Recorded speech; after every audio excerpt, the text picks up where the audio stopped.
ও মা, ওই গাছটায় ওটা কি? ওটা কি দেখছি আমি? না! কাট! দারুণ শট, একদম রিয়েল হয়েছে। ম্যাডাম, শট ওভার, উঠে পড়ুন। কথা বলি ম্যাডাম।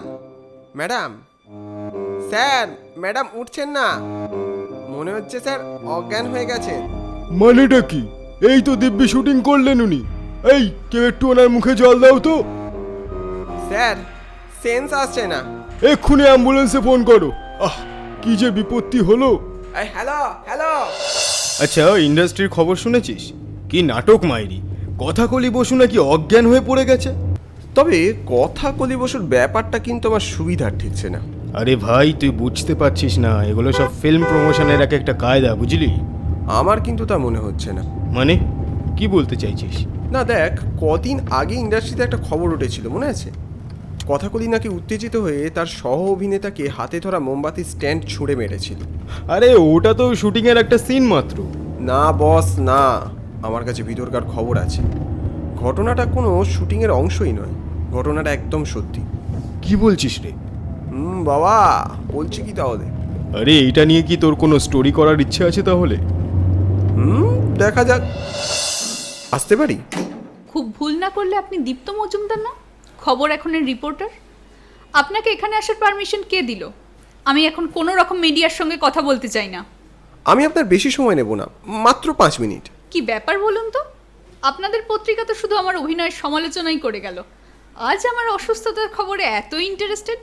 কোনো মিডিয়ার রিপোর্টার হিসেবে আমি আসিনি, আমি এসেছি আপনাকে বিপদ থেকে সাহায্য করতে। তাই বুঝি? আমি বিপদে আছি আপনি জানলেন কি করে? আপনার চোখ দেখে। চোখ দেখে? বাবা, মেয়েদের চোখ সম্পর্কে আপনার বিস্তর জ্ঞান আছে দেখছি। ম্যাডাম, শুটিংয়ের সেই পোর্শনটা ভাইরাল হয়েছে, সেখানে আপনার দু চোখ বলে দিচ্ছে আপনি সত্যি সত্যি কিছু একটা দেখে ভয় পেয়েছেন। যেমন এই মুহূর্তে মনে হচ্ছে আপনার ওইভাবে ভয় পেয়ে যাওয়াটা আসলে কোনো অংশে স্ক্রিপ্টের কোনো অংশই নয়। আমি কি কিছু ভুল বলছি? এ কি, আপনি কাঁদছেন যে? আমি আর এসব নিতে পারছি না। মনে হচ্ছে আমার ক্যারিয়ার, আমার গুডউইল, আমার অভিনয় সব এক মুহূর্তে শেষ হয়ে যাচ্ছে, সব কিছু। প্লিজ ম্যাডাম, আপনি কাঁদবেন না। আমাকে বলুন আপনার সমস্যাটা কোথায়। আপনি পারবেন? শুধু শুধু আপনার আর আমার দুজনেরই সময় নষ্ট করছেন। আপনি একবার বলে তো দেখুন। আমি মাঝে মাঝে একটা ছায়া দেখতে পাই, সেই ছায়া রাত দিন শুতে জাগতে আমায় তাড়া করে বেড়ায় সব সময়। আমি বুঝতে পারি না আমি কেন দেখছি সেটা, যা দেখছি তা আদৌ সত্যি কিনা। আমি কাকে বলছি? কি করবেন আপনি এসব জেনে? আর দয়া করে এগুলো কাগজে ছাপাবেন না, ইন্ডাস্ট্রিতে যেটুকু সম্মান আছে তাও চলে যাবে। ম্যাডাম, আমি এসব কিচ্ছু ছাপবো না। আপনি কি চান এটা একটা নিষ্পত্তি হোক?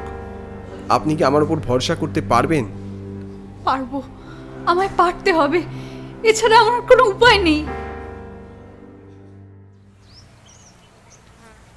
আপনি যে কথা রাখবেন এ কথা আমি একেবারে ভাবিনি। আলাপ করিয়ে দিই, ইনি হলেন স্পিরিচুয়ালিস্ট মায়া মিত্র। আশা করি ইনি আপনার সমস্যার কথাটা বুঝতে পারবেন। নমস্কার, আমি মায়া মিত্র। বিগত 25 বছর ধরে এই কাজ করে আসছি।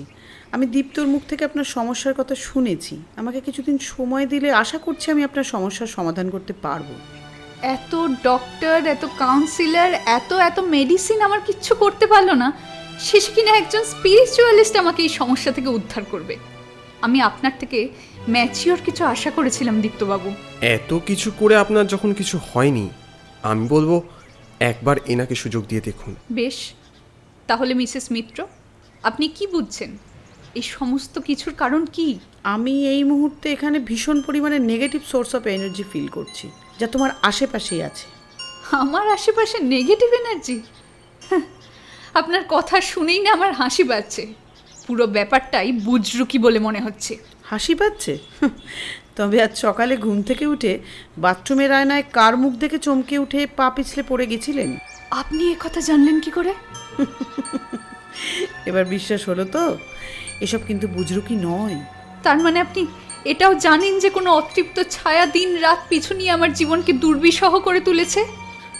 সেটা সঠিকভাবে জানার জন্য আমাকে কটা দিন সময় দিতে হবে।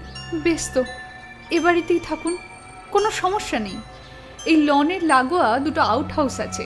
দীপ্তবাবু, আপনিও থাকতে পারেন কদিন।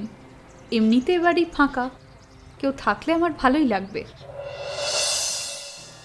সকালে বাগানের দিকে পাইচারি করছিলাম, হঠাৎ একটা ফিসফিস শব্দ কানে এলো। একটা ঘর, বাইরে থেকে তালা বন্ধ, ভিতর থেকে কথাগুলো ভেসে এলো যেন। সবাই ওনার কথায় ওঠে আর বসে। আরে কে রে তোদের কথা কলি ম্যাডাম? হ্যাঁ, পাপ পাপ তার বাপ কেউ ছাড়ে না। সেও ছাড়বে না, সেও ছাড়বে না। কেউ আছেন ভিতরে? কে কে ডাকে? আমি দীপ্ত। আর আপনি? আপনাকে এভাবে আটকে রেখেছে কি?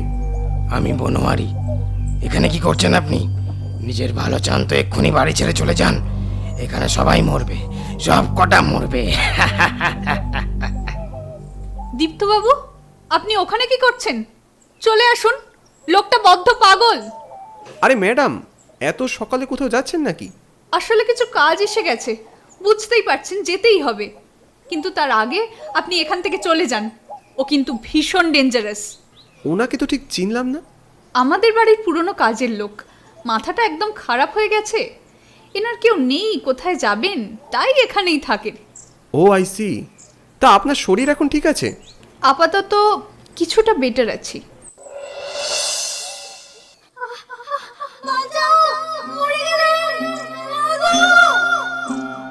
একটা চিৎকারের শব্দ আসছে না? দীপ্ত, এদিকে একবার এসো তো, একজন বিপদে পড়েছে মনে হচ্ছে। কি হয়েছে মায়াদি? মনে হচ্ছে এই ঘরে একজন ভীষণ বিপদের মধ্যে আছে। দরজা খোলার ব্যবস্থা করো এক্ষুনি। আচ্ছা আচ্ছা, আমি দেখছি। আরে এ তো দরজাটা ভিতর থেকেই খোলা। এ কি, আপনি ঠিক আছেন তো? কি হয়েছিল আপনার? আমি আমি আর এখানে কাজ করব না। কটা টাকার জন্য পড়ে থাকি, আর না, রাত দিন ভুতুড়ে কাণ্ড আর সইতে পারছি না। আজ আজ আমাকে মেরেই ফেলতো ওই পিশাচটা। কি বুঝছো মায়াদি? ও যা বলছে তা কি সত্যি? মিথ্যে বলে ওর লাভ? তবে এর উৎস অন্য কোথাও, সেটা খুঁজে বের করতেই হবে। বিকেলের পর মেঘ করে হঠাৎ বৃষ্টি নামল। রাতের খাবার আগেই খেয়ে নিয়েছিলাম। এত তাড়াতাড়ি শোয়ার অভ্যেস নেই, তাই আউট হাউসের বারান্দা দিয়ে বাইরেটা দেখছিলাম এই প্রকাণ্ড বাড়িটাকে ঝড় বৃষ্টির মধ্যে কেমন দানবের মতো দেখতে লাগছে। বরাবরের মতো এসবের ছবি তুলছিলাম। হঠাৎ ক্যামেরার স্ক্রিনে দেখতে পেলাম কথাকলির ঘরের আলো জ্বলছে। তারপর সে আলোয় দেখলাম একটা ছায়া জানলার কাছে স্তব্ধ হয়ে দাঁড়িয়ে আছে। দেখে তৎক্ষণাৎ বুকটা কেঁপে উঠল। চোখ রগড়ালাম। না না, ঠিকই দেখছি। ভারী কৌতূহল জাগলো মনে। এই সময় কাউকে ডাকবারও সাহস হলো না। ছাতাটা নিয়ে নিজেই বেরিয়ে পড়লাম। ঘরের সামনে গিয়ে দেখলাম চারদিক ঘুটঘুটে অন্ধকার। আশ্চর্য, ভিতর থেকে কোনো শব্দও আসছে না।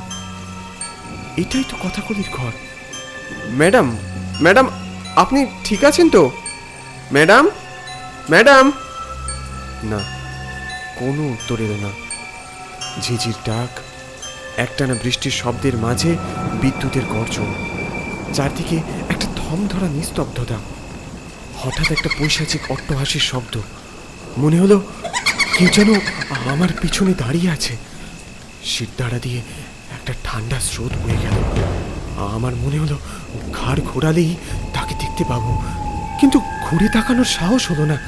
হঠাৎ ঘাড়ের কাছে তীব্র একটা জ্বলুনি। কেউ যেন আমার ঘাড়ের উপর তার তীক্ষ্ণ দুই চোষক দাঁত ফুটিয়ে আমার শরীরের সমস্ত প্রাণ শক্তি শুষে নিচ্ছে। আমার সারা শরীর অবশ হয়ে এলো। আমার হাত পা নাড়াবার শক্তি আমি হারিয়েছি। তারপর যে কখন নিজের জ্ঞানটা হারিয়ে ফেললাম আমার খেয়াল নেই। এসব কি হচ্ছে আমি কিছুই বুঝতে পারছি না। আপনি আমার ঘরের সামনে ওভাবে অজ্ঞান হয়ে পড়েছিলেন কেন? কাল রাত্রে বৃষ্টির মধ্যে হঠাৎ দেখলাম আপনার ঘরের আলো জ্বলছে, আর তারপরেই দেখলাম একটা ছায়া আপনার জানলার কাছে। এই কাণ্ড দেখে আমি চমকে উঠেছিলাম আর কৌতূহলবশে আপনার ঘরের কাছে গিয়েছিলাম। তারপর ঘরের সামনে এসে দাঁড়াতেই সেই দুটো দাঁত দিয়ে আমার শরীরের সমস্ত রক্ত শুষে নিচ্ছিল। আহ আহ দাঁত? কার কথা বলছেন আপনি? যদি বলি ওই পিশাচ আপনি। কি যাতা বলছেন? মাথা খারাপ হয়ে গেছে আপনার? আমি ওর গা থেকে রক্ত শুষে খেতে যাব? কিন্তু দীপ্তর আর্তনাদ শুনে যখন আমি ছুটে এলাম, দেখলাম আপনি ছুটে পালিয়ে গেলেন। আমি? What rubbish! হতেই পারে আপনি কোনো মানসিক পরিস্থিতির শিকার। আমার উপর এত বড় ব্লেম দেওয়ার সাহস কি করে হয় আপনার? আমি ভেবেছিলাম আপনারা আমার উপকার করতে এসেছেন, এখন তো দেখছি। হ্যালো, হ্যাঁ হ্যাঁ, কথা কলি বলছি। রেডি আছে? আমি যাচ্ছি এখনই। ফোনটা এসে গেল বলে বেঁচে গেলেন, নয়তো আজ হ্যারাসমেন্টের কেসে আপনাদের জেলে ঢোকাতাম। আপনি চলে আসুন মায়াদি। এত অপমানের পর এখানে আর এক মুহূর্তও নয়। দাঁড়াও দীপ্ত, আজ রাতটুকু আমাকে সময় দাও। আমি এর একটা শেষ দেখতে চাই।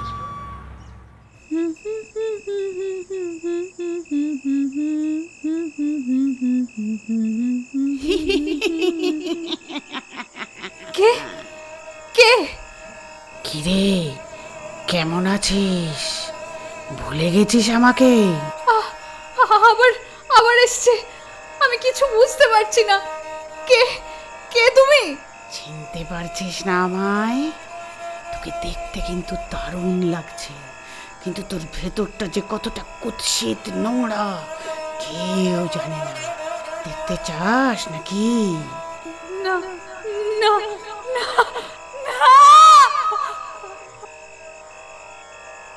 একটা আওয়াজ শুনতে পাচ্ছ দীপ্ত? হ্যাঁ, একটা আর্তনাদ শুনতে পাচ্ছি। বলেছিলাম না আজ রাতেই কিছু একটা ঘটবে। চলো চলো আমার সঙ্গে, নিজের চোখেই দেখে নেবে সত্যিটা। কথাকলির ঘরের দরজা সজোরে ধাক্কা দিয়ে খুলতেই দেখতে পেলাম একটা অদ্ভুত দৃশ্য। একটা বিভৎস কদাকার হাত আয়না থেকে বেরিয়ে এসে কথাকলিকে গলা টিপে মারবার চেষ্টা করছে। আর কথাকলির মুখের এক অদ্ভুত পরিবর্তন ঘটেছে। ওর চুলগুলো উস্কো খুস্কো হাওয়ায় উড়ছে, চোখের তলায় কালি, মুখটা রক্তহীন ফ্যাকাশে। কি ভয়ানক দেখতে লাগছে ওকে। মায়াদি, মায়াদি, ওকে বাঁচান। কি চাস ওর থেকে? কেন ওকে মারতে চাইছিস? এবার দেখলাম আয়না থেকে ধীরে ধীরে বেরিয়ে আসছে একটা নারী মূর্তি। কিন্তু আশ্চর্যের ব্যাপার হলো ওই মহিলা মূর্তিকে দেখতে হুবহু কথাকলির মতোই। ও আমাকে মেরে ফেলবে। আমাকে বাঁচান, বাঁচান।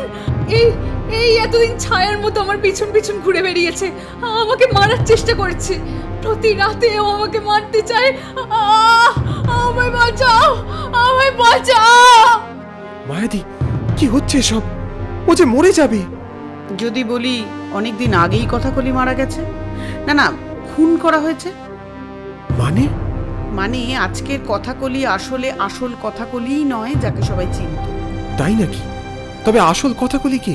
সেটা ওই বলবে। আমি দেখলাম মায়াদি মুঠো থেকে কি যেন ছুড়ে দিল ওদের দিকে। চোখের সামনে যেন একটা খণ্ডযুদ্ধ বেঁধে গেল। আমাকে ছেড়ে দে, আমাকে ছেড়ে দে, ওকে আজ আমি শেষ করে ফেলবো। দাঁড়া, শাস্তিও পাবে। আগে বল তোর সঙ্গে কি করেছিল? আমাকে নৃশংসভাবে খুন করে এ বাড়িতে পুঁতে রেখেছে। ও আমার পরিচয়, আমার খ্যাতি সব কিছু চুরি করে নিজের নামে চালাচ্ছে। বেশ করেছি, কেন করব না? আমি ওর বোন কৌশালী, সেটা কেউ কোনোদিন জানতেই পারেনি শুধু ওর জন্য। সবাই ওকে নিয়েই মাতামাতি করতো, ওর নায়িকা তাই।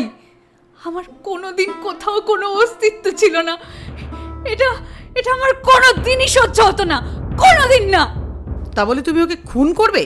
ভুল করেছি, আমি ভুল করেছি। আমাকে এবার ক্ষমা করে দে তুই। তার আগে আমার দেহটাকে মুক্তি দে তুই। দেব, নিশ্চয়ই দেব। এরপর কেটে গেছে বেশ কয়েকদিন। আজ কথাকলি বসুর স্মরণ সভা। কথাকলির বোন এখন জেলে। বনোয়ারির দেখানো জায়গা থেকে মাটি খুঁড়ে উদ্ধার করা হয়েছিল কথাকলি বসুর পচা গলা লাশ। সেদিন রাতে খুনের পর কিভাবে দিদির লাশটা কথাকলি বসুর বাগানের মাটিতে পুঁতেছিল সব নিজের চোখে দেখেছিল বনোয়ারি। কোর্টের কাছে প্রত্যক্ষদর্শী হিসেবে সবটা জানিয়েছে সে। কথাকলি বসুর ছবির দিকে তাকিয়ে মুগ্ধ হলাম। কি প্রাণখোলা হাসি! এই হাসি সেই বিভৎস মুখের কথা এক নিমেষে ভুলিয়ে দেয়। অন্যমনস্ক হতেই কানে এলো